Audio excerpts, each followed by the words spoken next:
Sir Keir Starmer faces mounting criticism after refusing to ban his cabinet from accepting lavish freebies, sparking accusations of hypocrisy and weakening his leadership.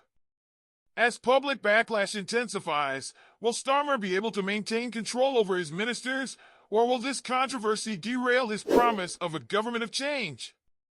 Sir Keir Starmer is under fire for his stance on ministers accepting expensive gifts and hospitality. While the Prime Minister recently repaid £6,000 worth of freebies, including tickets to Taylor Swift concerts and Doncaster races, he has stopped short of demanding the same from his cabinet. His decision to leave it up to individual ministers to decide whether to repay gifts has led to widespread accusations of hypocrisy and weakness. Critics argue that this approach undermines his pledge to lead a government committed to transparency and reform. Despite a new YouGov poll showing that 79% of the public believe Starmer was right to return the gifts, the majority of his cabinet has declined to follow his lead, further exposing deep divisions within his government.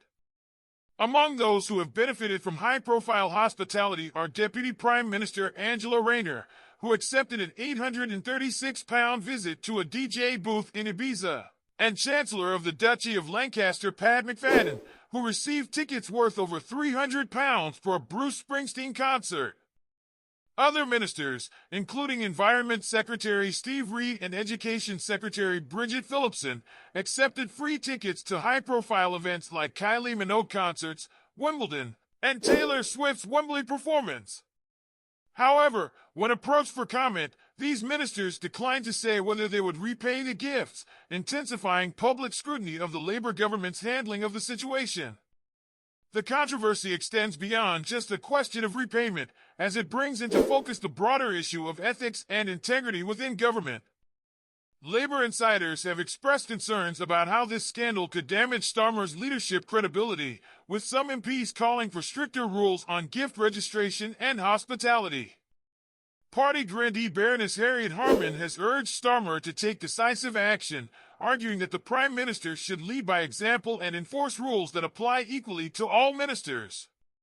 Former Prime Minister Tony Blair also weighed in, advising Starmer to rise above the issue, though he expressed confidence that it would not derail the broader mission of the government. The lack of a unified response from the cabinet has emboldened opposition figures like Conservative MP Robert Jenrick, who accused Labour of being in complete disarray over the issue. He argued that by repaying his own gifts, Starmer had effectively admitted that accepting freebies was wrong, yet his cabinet remains at odds with this stance.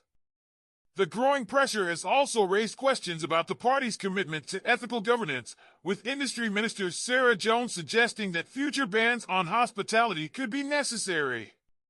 However, many within Starmer's team seem reluctant to make such a commitment, heightening the sense of internal conflict. This scandal threatens to overshadow Labour's broader policy agenda, particularly at a time when Starmer is positioning his government as a clean break from the past. Although the Prime Minister has initiated a review of the rules governing the registration of gifts, the perception of inconsistency between his rhetoric and the actions of his ministers risks alienating voters. With the public largely backing the repayment of freebies, it remains to be seen whether Starmer can regain control of the narrative or whether this will become a lingering issue in his tenure as Prime Minister. As Keir Starmer grapples with this growing controversy, his leadership is being tested in the court of public opinion. Will his cabinet follow his example and repay their lavish gifts, or will this issue continue to erode public trust in his government? Let us know what you think in the comments, and don't forget to like, subscribe, and hit the notification bell for more updates on the latest political stories. Thanks for watching!